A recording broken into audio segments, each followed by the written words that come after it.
बहन ने कहा कि वो इस्लाम कबूल करना चाहती है कि अक्सर लोग मुझे कहते हैं कि आम पब्लिक में कलमा मत पढ़ाओ।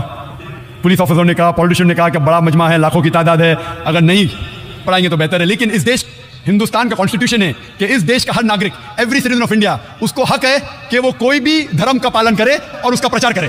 Every citizen of India has the right to preach, practice and propagate the religion. लेकिन इस्लाम में किसी को जबरदस्ती से इस्लाम कबूल करना हराम है।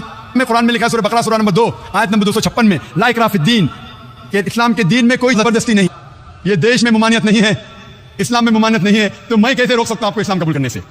अशहदु अल्लाह इलाहा इल्लल्लाह व अशहदु अन्ना मुहम्मदन अब्दुहु व रसूलुहु। मैं गवाही देती हूँ कि अल्लाह के अलावा कोई माबूद नहीं और मोहम्मद सल्लल्लाहु अलैहि वसल्लम उसके बंदे और पैगंबर है। माशाअल्लाह, मुसलमान हो चुके हैं।